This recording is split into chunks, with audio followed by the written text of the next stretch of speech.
오늘 우리에게 주신 말씀은 여호수아서 7장 16절서부터 26절까지의 말씀입니다. 이에 여호수아가 아침 일찍이 일어나서 이스라엘을 그의 지파대로 가까이 나아오게 하였더니 유다 지파가 뽑혔고, 유다 족속을 가까이 나아오게 하였더니 세라 족속이 뽑혔고, 세라 족속의 각 남자를 가까이 나아오게 하였더니 삽디가 뽑혔고, 삽디의 가족 각 남자를 가까이 나아오게 하였더니 유다 지파 세라의 증손이요 삽디의 손자요 갈미의 아들인 아간이 뽑혔더라. 그러므로 여호수아가 아간에게 이르되, 내 아들아 청하노니 이스라엘의 하나님 여호와께 영광을 돌려 그 앞에 자복하고 내가 행한 일을 내게 알게 하라. 그 일을 내게 숨기지 말라 하니, 아간이 여호수아에게 대답하여 이르되, 참으로 나는 이스라엘의 하나님 여호와께 범죄하여 이러이러하게 행하였나이다. 내가 노략한 물건 중에 시날산의 아름다운 외투 한 벌과 은 200세겔과 그 무게가 50세겔 되는 금덩이 하나를 보고 탐내어 가졌나이다. 보소서, 이제 그 물건들을 내 장막 가운데 땅속에 감추었는데 은은 그 밑에 있나이다 하더라. 이에 여호수아가 사자들을 보내매 그의 장막에 달려가 본즉 물건이 그의 장막 안에 감추어져 있는데 은은 그 밑에 있는지라. 그들이 그것을 장막 가운데서 취하여 여호수아와 이스라엘 모든 자손에게 가지고 오매 그들이 그것을 여호와 앞에 쏟아 놓으니라. 여호수아가 이스라엘 모든 사람과 더불어 세라의 아들 아간을 잡고 그 은과 그 외투와 그 금덩이와 그의 아들들과 그의 딸들과 그의 소들과 그의 나귀들과 그의 양들과 그의 장막과 그에게 속한 모든 것을 이끌고 아골 골짜기로 가서 여호수아가 이르되, 내가 어찌하여 우리를 괴롭게 하였느냐? 여호와께서 오늘 너를 괴롭게 하시리라 하니, 온 이스라엘이 그를 돌로 치고 물건들도 돌로 치고 불사르고 그 위에 돌 무더기를 크게 쌓았더니 오늘까지 있더라. 여호와께서 그의 맹렬한 진노를 그치시니 그러므로 그곳 이름을 오늘까지 아골 골짜기라 부르더라. 여러분, 주보에 보게 되면은 왼편에, 예배 순서에 보게 되면은 왼편에 주연의 제 첫 번째 일주주일이라고 이렇게 나와 있게 됩니다. 오늘이 어떤 주일이냐고 하면은 주현입니다. 예수님이 세례 받으신 주 이후라고 하는 것입니다. 그러니까 교회의 신앙생활의 일상이 예수님의 생애와 교회의 일정과 함께 이어져 가게 되는데, 예수님께서 사람의 아들로 이 땅에 오시게 되어서 공생애를 시작하시게 되었을 때 제일 먼저 하시게 되었던 것은 세례 요한으로부터 세례를 받게 되면서 출발하시게 되었다라고 하는 것입니다. 결국 우리의 삶이라고 하는 것이 이렇게 예수님의 뻔한 일상과 같이 우리의 삶이라고 하는 것이 매일매일 일상의 뻔한 모습이지만은 그 가운데서 하나님을 만나고 하나님을 경험하며 하나님의 인도하심으로 살아가면서 뻔한 날들이 아니라 의미 깊은 날, 특별한 날, 주님이 나와 동행하신 날로서 우리가 살아가야 한다라고 하는 것입니다. 그래서 여러분들을 축복합니다. 여러분의 매일매일이 주와 함께 동행하시는 거룩한 발걸음이 되고 인도하심의 축복이 함께하기를 축원합니다. 구약 성서 중에 아가서 2장 15절 말씀에 보게 되면은 우리를 위하여 포도원을 허무는 작은 여우를 잡으라라고 말하게 됩니다.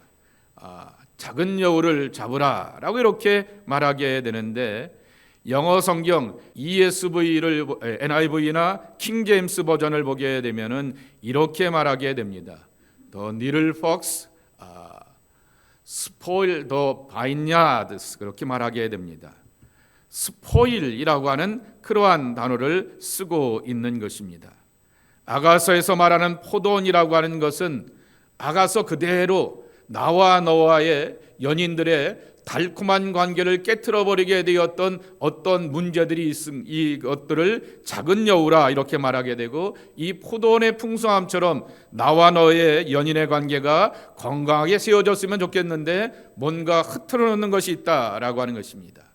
이것을 교회가 성경으로 받아들이게 되었을 때는 하나님과 우리와의 관계를 포도원에 비유하게 되었던 것이고, 신약 시대에 와서는 신앙 공동체 곧 교회가 포도원을 의미하게 된다라고 하는 것입니다. 허문다라고 하는 말 가운데 영어 성경에 보게 되면은 스포일이라고 하는 그러한 단어를 써놓게 되었던 것입니다.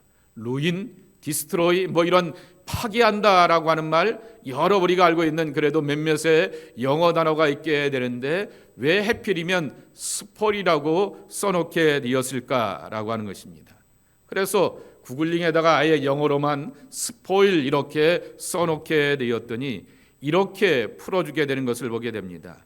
소중한 가치와 본질들을 퇴색시켜서 망친다라고 하는 그러한 뜻을 담고 있게 되는 것입니다. 정확하게 말하게 된다고 하면은 하나님과 우리 사이, 너와 나 사이의 관계의 소중함과 가치와 본질 등을 퇴색시켜서 망쳐버리게 한다라고 하는 것입니다. 그러면 왜 아가서가 하나님과 우리와의 관계, 그리고 신앙 공동체의, 믿음의 공동체의 관계 안에서 포도원의 작은 열을 잡으라고 말씀하셨는지 이해가 되는 것입니다. 신앙이 어느 날 갑자기 무너지는 경우가 종종 있기는 합니다. 교회의 어떤 것에 대하여, 지도자에 대하여서, 그리고 개인적인 아픔 가운데서 크게 실족하여서 실망하는 경우도 있게 되지만은, 대개 경우에 보게 되면은 흐지부지 이렇게 흐트러지게 되면서 신앙생활 그렇지라고 하면서 그렇게 무너지는 경우들이 많이 있는 것을 보게 됩니다. 정말 그런 맥락 가운데서 스포일이라고 하는 단어의 뜻이 이해가 되는 것입니다. 오늘 본문에 보게 되면은 아간이라고 하는 한 사람 혹은 그 가족의 문제가 전체 이스라엘 공동체의 문제가 되어서 이스라엘 백성들이 여호수아와 함께 가나안 땅을 향해 들어가게 되는데 첫 번째 패배를 만나게 되었고 첫 번째 실수와 아픔의 경험들을 함께 경험하게 되었던 것입니다. 21절 말씀에 보게 되면은 여러 번의 제비 뽑는 그러한 모든 과정들을 통하여서 아간이 선택되게 됩니다. 아간이라고 하는 말의 뜻은 곤란케 하는 자라고 하는 이름의 뜻을 담고 있게 됩니다.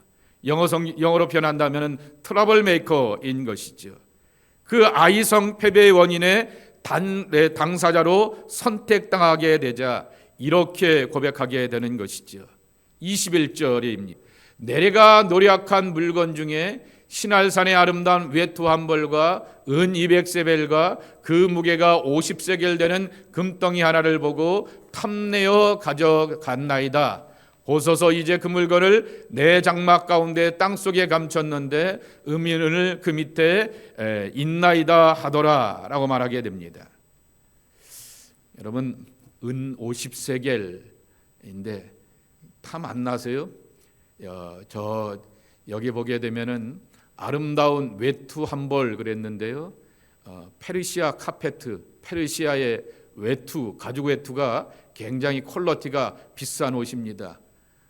한 2-3천 불 한다고 치자고요. 이거 와이프한테 주면 되게 사랑받겠네 라고 하는 생각이 안 들겠어요? 이런 욕심을 이렇게 갖게 되었던 것이죠. 개인적으로는 욕심이 날 만한 물건이었지만은 이것을 개인적으로 취하고 탐하게 되자 전체 공동체에는 실패와 좌절을 안겨주게 되는 아픈 경험이 되었다라고 하는 것입니다. 자기중심적인 신앙생활이나 자기중심적인 개인의 삶이 공동체의 큰 문제가 되었던 이야기가 성경에 또 하나 나오게 되는데 사도행전에 보게 되면은 아나니아와 삽비라의 죽음입니다. 사도행전 5장 4절 말씀에 보게 되면은 그 말씀의 내용들을 찾아볼 수가 있게 됩니다. 모든 주석들이 아간의 이야기와 아나니아와 삽비라의 이야기를 이렇게 매치시켜서 연결시켜 보게 되는 것입니다. 몇 번 말씀을 드렸지만은 아나니아와 삽비라의 죽음은 헌금 생활을 온전히 못했기 때문에 죽은 것이 결코 아니다라고 하는 것입니다. 거짓말의 문제가 아니라고 하는 것입니다. 건강하고 아름답게 세워지고 하나님의 성령의 역사와 거룩한 은혜가 넘쳐나게 되었던 예루살렘 교회를 향하여서 거짓된 지도자가 등장하게 되어서 그렇게 흉내 내보려고 하게 되었던 그 모습을 하나님의 교회를 흐트러 놓지 말라라고 하는 그것에 대한 하나님의 단호한 심판의 이야기가 아나니아와 삽비라의 이야기라고 하는 것입니다. 여호수아와 이스라엘의 공동체도 마찬가지라고 하는 것입니다. 이 하나님께서 우리에게 주시게 되었던 은혜를 따라서 여호수아 젊은 지도자가 승승장구합니다. 요단강도 마른 땅처럼 건너가게 되었고 여리고 성도 하나님의 도우심으로 승리하게 되었는데 이 작은 성 3,000의 그러한 군대를 가지고서 동원하여서 물리칠 수 있는 이 성에 있어서 패배를 맛보게 한 것은 인간이 얼마나 교만하게 되면 하나님의 힘을 의지하지 않게 되면 이렇게 아픔이 오게 되는가라고 하는 것을 우리에게 들려주게 되는 것입니다. 그래서 오늘 본문의 이야기는 여리고성의 승리, 아이성의 실패에 연결과시켜서 보게 되면서 우리는 끊임없이 하나님께 순종하며 나가야 한다라고 하는 것입니다. 여리고성의 승리 이후에 아이성을 탐색하게 되었던 정탐꾼들이 이렇게 보고합니다. 2-3천 명이면 충분할 것 같습니다. 그 성을 차지할 수 있을 것 같습니다. 모든 백성을 다 올라가게 할 필요가 없을 것 같습니다. 2,000명이나 3,000명만 올라가도 아이성을 칠 수 있습니다.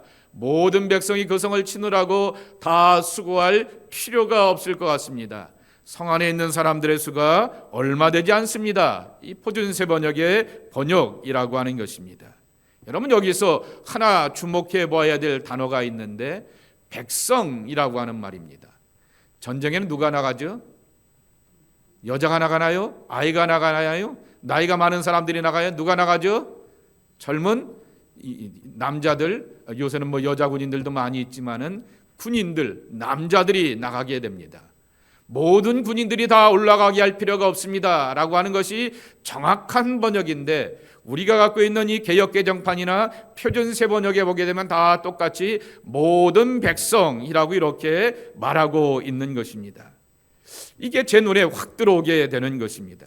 그리고 곰곰이 묵상해 보았던 것입니다.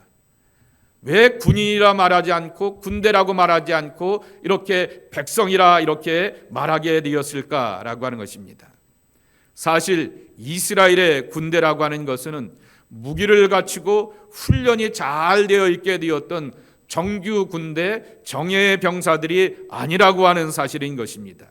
이집트나 주변에 있는 가나안의 여러 나라들의 지역의 군대들과 비교해 보게 되면은 군대라고 말할 수 없는 형편이었기 때문에 백성이라고 말하고 있는 것입니다.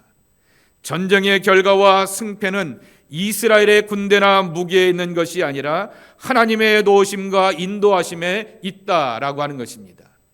우리가 많이 이렇게 그 성을 치느라고 수고할 필요가 없다 말하게 되는데 그들도 물론 수고하게 되었지만은 하나님이 수고하여 주셨고 도와주셨고 인도하여 주셨기 때문에 이 전쟁에서 승리하게 되었다라고 하는 것입니다. 그렇기 때문에 아간과 그의 가족들의 죽음의 이야기, 오늘 말씀을 보게 되면은 실수는 아간이 하게 되었는데 아간의 아들들과 딸들도 함께 다 처형하게 되어서 아골골짜기에 묻게 되었다라고 하는 잔혹한 이야기를 우리가 지켜보게 되는 것입니다. 이것을 우리가 여호수아에서 늘 묻게 되는 헤렘이라고 하는 진멸의 원칙을 강조한 이유가 뭘까라고 하는 것입니다. 철저히 여호와 하나님을 믿고 의지하며 순종하라고 하는 말씀인 것입니다. 이것을 로만 가필드라고 하는 유명한 구약 성사학자들은 모노야위즘, 오직 여호와 하나님만 그분만 섬기며 붙들라라고 하는 것을 강조하고 있는 것이죠. 그래서 이렇게 첫 번째 교훈을 얻고자 합니다. 철저히 하나님을 의지하며 살아가야 한다라고 하는 것입니다. 여러분 여기 21절 말씀해 보게 되면은 이 아간이 뭐라고 물건을 따로 챙기게 되었을 때 이렇게 표현합니다. 내가 노력한 물건 중에 라고 하는 것입니다. 21절에 나오게 되는 아간이 주장하게 되었던 전쟁에서 내가 취하게 되었던 전쟁의 승리의 탈취물 가운데 이 말의 반대말이 무엇이라고 생각합니까? 7장에 나오게 되는 반복되는 표현이 하나 있게 되는데요. 이 표현입니다. 온전히 바친 물건이라고 하는 것입니다. 1절에도 나오고요, 11절에도 나오고요, 13절에도 나오고요, 15절에도 나오게 되었던 그러한 내용입니다. 온전히 바친 물건이라고 하는 말입니다. 이 말을 표준 세번역이 자세하게 풀어주고 있게 되는데 전멸시켜서 죽게 제물로 바친 물건이라고 하는 것입니다. 전멸시켜서 희생제물로 바친 물건이라고 하는 것입니다. 이스라엘의 승리와 영광은 하나님이 함께 계시고 함께 지켜주셔서 허락받게 되었기에 하나님 앞에 온전히 드린다라고 하는 것입니다. 저 아름다운 외투는 우리 와이프한테 주면 좋겠다. 저 금과 은의 그러한 귀중한 보석을 가지고서 생존과 미래가 막연하게 되는데 그것을 챙겼으면 좋겠다라고 하는 것을 하나님이 기뻐하지 아니하셨다라고 하는 것입니다. 우리가 여리고성의 정복 이야기를 보게 되면서 어떻게 하나님을 믿고 의지해야 되는가라고 하는 것을 가르쳐주게 됩니다. 여리고성을 정복하기 전에 하나님께서 이스라엘 백성들에게 요구하신 것 첫 번째, 먼저 성인 남자들에게 할례를 행하라 라고 말씀하셨던 것입니다. 그 이야기는 남자 젊은 사람들이 할례를 받게 되면 꼼짝 못하게 되는데 전쟁의 승리가 군대의 힘이 아니라고 하는 것을 분명하게 가르쳐주고 있습니다. 두 번째로는 오랫동안 지키지 못하게 되었던 유월절 명절을 지키라라고 하는 것입니다. 지금 적들 앞에 싸우고 있게 되는데 명절을 지키라고요? 먹고 마시며 즐기면서 한 주간 동안 그렇게 쉬라고 말하게 되는 한가할 때가 아니라고 하는 것입니다. 그러나 유월절 명절을 지키면서 하나님의 구원과 해방이 하나님으로부터 온다라고 하는 것을 다시금 확인시켜 주게 되었던 것입니다.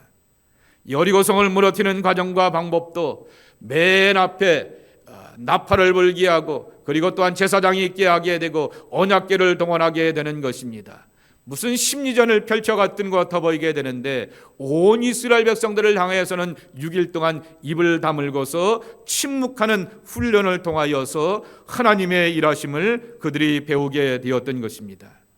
하나님의 임재, 그것이 바로 전쟁의 승리인 것이고 반대로 하나님의 부재, 이 아이성에서 그 결과를 따라서 실패를 맛보게 되고 패배를 맛보게 되었다라고 하는 것을 들려주게 되는 것입니다. 아이성의 실패와 패배의 모든 과정들을 통하여서 우리는 분명하게 배우게 되는 것입니다. 나란 존재는, 사람이라고 하는 것은 믿고 신뢰할 만한 존재가 되지 못한다라고 하는 것입니다. 믿음은 하나님께 가져야 되는 것이고 사람에 대해서는 그저 바라봐주고 기대해주고 사랑해주고 용서해줄 만한 존재일 뿐이다 라고 하는 것입니다. 그래서 하나님께서는 이스라엘 공동체가 언약의 백성으로서 민족 공동체에 대한 자부심을 가지고 살 것이 아니라 오직 여호와 하나님만이라고 하는 신앙 고백을 가지고서 사사로움이 아닌 서로를 향하여서 함께 믿음으로 굳게 지켜나가는 공동체가 되어야 될 것을 가르쳐주게 되는 것입니다. 저는 아간의 사건이 다 정리가 된 다음에 26절에 나오게 되었던 하나님의 마음을 이렇게 확인하게 되면서 우리가 어떻게 살아야 되는지를 배우게 됩니다. 26절입니다. 그 위에 돌 무더기를 크게 쌓았더니 오늘까지 있더라. 여호와께서 그의 맹렬한 진노를 그치시니 그러므로 그곳 이름을 오늘까지 아골 골짜기라 부르더라. 여기 진노라고 하는 말입니다. 콧김입니다. 하나님이 콧김을 불러요. 여러분 화가 나면 어떻게 되죠? 하면서 뭐가 움직이죠? 마치 안 그러신 것처럼 딱 잡아뜨기고 계시는데 화가 나면 어떻게 되죠? 코가 벌렁벌렁하면서 그렇게 콧김이라고 하는 거죠. 하나님의 화가 나셔서 그렇게 이스라엘 백성들을 향하여서 맹렬한 진노를 베푸셨는데 하나님의 콧김이 멈췄다라고 하는 그러한 설명입니다. 근데 이 단어를 가만히 주석을 보면서 찾아보게 되는데 재미있는 그러한 표현입니다. 이게 싱글로 단수로 쓰이게 되면 하나님의 콧김입니다. 네, 여러분 여쭤보겠습니다. 저나 여러분들에게 똑같이 갖고 있는 것이 있습니다. 이게 몇 개죠? 콧구멍이 2개입니다. 그래서 복수로 쓰이게 되면은 어떤 뜻이다냐라고 하게 되면은 생기가 들어가는 통로라고 하는 그 말이 되게 되는 것입니다. 창세기 2장 7절입니다. 함께 읽겠습니다. 여호와 하나님이 땅의 흙으로 사람을 지으시고 생기를 그 코에 불어넣으시니 사람이 생명이 되니라 라고 말하게 됩니다. 정복하고 다스리며 이 땅에서 충만한 생명의 기운을 가지고서 살아가게 되는 것은 하나님의 생명의 기운이 우리의 콧 가운데 불어넣어지게 되었을 때라고 하는 것입니다. 인생을 창조하시고 그 코에 생기를 불어넣어 주시게 되었던 하나님의 생기가 우리와 함께하게 되었을 때는 우리는 창조적인 삶을 살아갈 수 있게 되지만은, 그러나 하나님이 우리를 향하여서 콧바람을 내딛게 되면은 분노 가운데서 아간과 같이 우리가 아무도 모르는 것처럼 이렇게 모르는 그러한 연약함과 불편한 것도 다 드러나게 되어서 심판받을 수밖에 없구나라고 하는 것을 가르쳐 주게 되는 것입니다. 그러기에 우리는 철저히 하나님의 생명의 기운, 거룩한 성령의 도우심을 붙들고 의지하며 살아야 한다라고 하는 것입니다. 두 번째로는 훈련된 경건이 하나님의 거룩하심, 전능하심을 알게 하신다라고 하는 것입니다. 여기 아이성의 패배의 결과를 따라서 하나님께서 이스라엘 백성 여호수아에게 이스라엘 백성들을 불러 모아서 제비 뽑기를 하게 됩니다. 그 전에 백성들에게 당부하신 것이 하나 있는데 13절 말씀에 보게 되면은 이렇게 말씀합니다. 너희는 일어나서 백성을 거룩하게 하여 이르기를 너희는 내일을 위하여 라고 이렇게 말하게 됩니다. 이 스스로 거룩하게 하는 그러한 훈련을 하게 되는 것이죠. 부정한 것, 그리고 하나님 앞에서 온전치 못한 것을 지울 때까지 원수들과 맞설 수 없게 되니 스스로 거룩하라라고 하는 그러한 신앙의 훈련을 하라라고 하는 것입니다. 그랬더니 주석에 보게 되었더니 그러면 스스로 거룩하라 말하게 되었는데, 거룩한 훈련이 뭘까라고 하게 되었는데 그 가운데 하나가 바로 옷을 빨아입는 것이다 라고 말하게 됩니다. 세탁소에 가서 세탁 옷을 맡기는 그것이 아니라 스스로 옷을 빨아입게 되면서 이 옷이 깨끗해지게 되는 것처럼 내가 하나님 앞에서 흠없는 존재로서 서야지라고 하는 그러한 신앙의 훈련을 해보라 라고 하는 것입니다. 이스라엘 백성의 성결은 거룩하신 여호와 하나님께서 함께 하시는 은혜의 조건이라고 하는 것입니다. 성결 혹은 거룩이라고 하는 것은 하나님의 나라를 소유하기 위한 하나님 나라의 패스워드, 코드풀이라 이렇게 말할 수 있을 것입니다. 베드로전서 1장 16절 말씀해 보게 되면은 내가 거룩하니 너희도 거룩하라 라고 말하게 됩니다. 이것이 하나님께서 우리에게 말씀하시게 되었던 코드 맞춤이라고 하는 것입니다. 제비 뽑기의 이 과정을 통하여서 스스로가 자기 자신을 돌아보고 회개하며 자복하라고 하는 그러한 말씀이라고 하는 것입니다. 여러분, 보통 이스라엘 백성들이 제비 뽑기를 하게 되는데 구약 성경에 80회 정도 이렇게 언급이 되게 됩니다. 그러면 언제 이런 제비 뽑기를 하게 되느냐라고 하게 되면은 이스라엘의 법정의 증인은 최소한 미니멈 몇 사람이죠? 2사람 이상이어야 됩니다. 증인이 없게 되었을 때, 어떠한 물적 증거가 없게 되었을 때, 그때는 제비 뽑기를 하게 되어서 이 잘못과 이 문제가 누구로부터 오게 되었는가라고 하는 것을 확인하게 되는 것이죠. 그러면서 계속해서 뽑아가게 되는 것입니다. 나는 아니겠지가 아니라 내게 주시게 되었던 회개의 기회로 경험하게 되면서 하나님 앞에서 더욱더 온전해지고 거룩한 모습으로 나가야 되는데, 결국 제비 뽑기는 아간이 속한 지파 유다 지파가 선택되게 되었습니다. 아간이 속한 족속 세라 족속이 선택하게 되었습니다. 아간의 집안이었던 삽디 가문이 선택하게 되었고, 그 삽디 가문에 있는 모든 남자들을 불러 모은 다음에 마지막으로 아간을 향하여서 제비가 뽑혀지게 되었다라고 하는 것입니다. 이러한 과정 몇 번의 기회가 있게 되었지만은 그 기회를 놓치면서 여호와 앞에서 뽑힘을 당하게 되는 심판의 불행한 그러한 만남을 이 아간과 그의 가족들이 경험하게 되었다라고 하는 것입니다. 이러한 과정 속에서 여호수아가 보여주게 되었던 지도자로서의 바른 리더십도 함께 배우게 되는 것입니다. 아간을 향하여서 19절 말씀에 보게 되면 이렇게 말하게 됩니다. 나의 아들아 라고 말하게 됩니다. 내 아들아 라고 말하게 됩니다. 보통 누군가가 실수하게 되고 잘못을 하게 되면 그와 연결시키지 않고 나 그 사람 잘 몰라요, 평소에 안 친했어요 라고 말하게 될 텐데, 오히려 여호수아는 이 아간을 향하여서 나의 아들아 라고 말하게 되면서 국률을 가지게 되었던 아버지와 같은 여호수아의 마음을 보게 됩니다. 저는 이번에 매일 성경을 통하여서 여호수아서를 묵상하게 되는데, 우리가 알고 있게 되었던 여호수아 단순 무식 용맹 그것으로만 이렇게 여호수아가 보이게 되는데, 굉장히 성실할 뿐만 아니라 가슴이 따뜻한 남자로 지도자로서 쓰일 만할 그러한 그릇의 됨됨이를 갖고 있는 사람처럼 보이게 되는 것입니다. 오늘 그 말씀 가운데 하나가 이 아간을 향하여서 나의 아들아 라고 말합니다.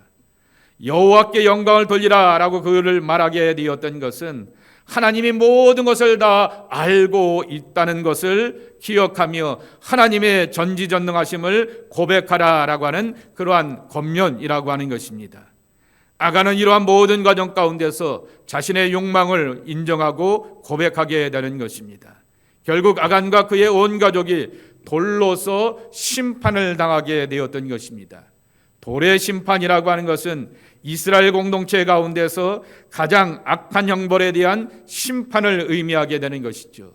특정인 하나를 향하여서 특정 사람 누군가가 이렇게 처형하는 것이 아니라 전체 공동체가 함께 돌을 던지게 되면서 하나님 앞에서 신실함과 반듯함을 갖추겠다라고 하는 것을 함께 요구받게 되는 이러한 재판의 내용이라고 하는 것입니다. 자, 그런 다음에 아간의 가족들을 매장하게 되었던 것이 아골골짜기라고 이렇게 소개하여 주고 있습니다. 괴로움의 골짜기라고 하는 거죠. 아간을 이렇게 심판하게 되었던 것은 여호수아나 온 이스라엘 백성들에게 큰 아픔과 괴로움이었기 때문에 그들을 묻게 되었던 골짜기를 아골골짜기라고 이름을 붙게 되었던 것입니다. 전체 이스라엘의 아픔이요 고통이었던 것입니다. 그런데 아픈 역사를 갖고 있는 이 아골골짜기를 향하여서 하나님께서는 호세아 선지자를 통하여서 회복의 말씀을 들려주고 있는 것입니다. 오늘 이것이 말씀의 결론이기도 한데요, 우리 한번 호세아서 2장 14절서부터 16절의 말씀을 읽도록 하겠습니다. 시작. 하나님께서 이스라엘 백성들이 범죄하고 타락하였음에도 불구하고 그들을 타일러라고 말하게 됩니다. 그렇게 잘 달래고 건면하고 인도하여 주셔서 나가게 되는데 거친 들로 데려간다라고 말하게 됩니다. 거친 들과 아골골짜기는 같은 이미지일 것입니다. 누가 광야를 좋아합니까? 누가 거친 골짜기를 좋아하게 됐습니까? 누가 아골골짜기를 보게 되면서 그 옛날 하나님의 심판과 저주가 임하게 되었던 이 괴로움의 골짜기를 지나가게 되는 것을 좋아하겠습니까? 그런데 광야에서 이스라엘 백성들이 하나님의 임재와 만나와 메추라기와 구름기둥과 불기둥을 경험하게 되었듯이 거기서부터 삶의 끝자락 가운데서 하나님의 시작을 열어가시게 되면서 소망의 문을 열어주시겠다라고 말씀하시는 것입니다. 그러며 한부 분명하게 말하는 것이죠. 16절에 말하기를 내가 나를 향하여서 내 남편이라 말하게 되고 바알이라 말하지 않는다라고 말하게 됩니다. 바알이라고 하는 것은 나의 주인이라고 하는 것입니다. 하나님을 향하여 더 이상 주종관계로 섬기는 것이 아니라 남편으로 섬긴다라고 말하게 됩니다. 남편으로 사랑한다라고 하는 것이죠. 동등한 인격체로서 사랑하시고 지키시고 인도하신다라고 하는 것입니다. 그렇게 우리는 늘 아골골짜기를 묵상할 때마다 이렇게 힘이 되시는 하나님을 만나야 하는 것입니다. 그래서 이 말씀을 볼 때마다 영어로 표현하면 이 단어가 떠오르게 되는 것입니다. 세컨 찬스의 하나님입니다. 또 한 번의 기회를 주시는 하나님, 다시금 이스라엘 백성들에게 회복의 기회를 허락하여 주시면서 때로는 삶의 실수와 악안과 같은 자기 욕심과 자기중심적인 그러한 믿음의 태도와 삶의 태도 때문에 온 공동체 안에 어려움을 경험하게 하게 되지만은, 하나님은 그러한 사람들을 거친 들로 이끌어 가시게 되고 악을 골짜기 가운데서 있게 되면서 하나님 여기가 끝 아닙니까 말하게 되는데, 내가 거기서 너를 위로하며 내가 거기서 희망의 문을 열어주면서 새로운 날들로 너를 책임져 주겠다라고 하는 그러한 말씀이라고 하는 것입니다. 2025년이라고 하는 새해는 여러분들의 시간이 아니라 하나님께서 허락하시게 되었던 복된 기회라고 하는 것입니다. 그러기에 그 기회는 나를 위하여서 살아가는 것이 아니라 섬김과 수고의 열매를 맺으면서 하나님의 시간으로 살아가야 한다라고 하는 것입니다. 그래서 흘러가는 시간이 아니라 뜻깊은 시간으로, 거룩한 시간으로, 그리고 영광된 시간으로 우리가 살기를 간구해야 하는 것입니다. 그리고 희망의 문이 하나님께서 열어주실 때까지 하나님 붙들고 의지하며 하나님의 은총 아래 살아가는 우리 모두가 되어야 하겠습니다. 이와 같은 경건과 거룩이 있는 여러분 모두가 되기를 예수님의 이름으로 간절히 축복합니다. 아버지 하나님 감사합니다. 희망의 문이 열리기 위하여 우리는 끝까지 악을 골짜기에 쓴다 할지라도, 거칠은 들녘에 쓴다 할지라도 하나님이 여전히 나와 함께 하시며 나를 타이르시고 가르치시고 권면하시는 그 약속의 말씀을 붙들며 나가는 하나님의 백성들이 되어야 하겠습니다. 주님 붙들어 주시는 은혜와 복으로 살아가는 하나님의 자녀들이 저희들 모두가 되게 하여 주시옵소서. 예수님의 이름으로 간절히 축복하며 기도하옵나이다. 아멘.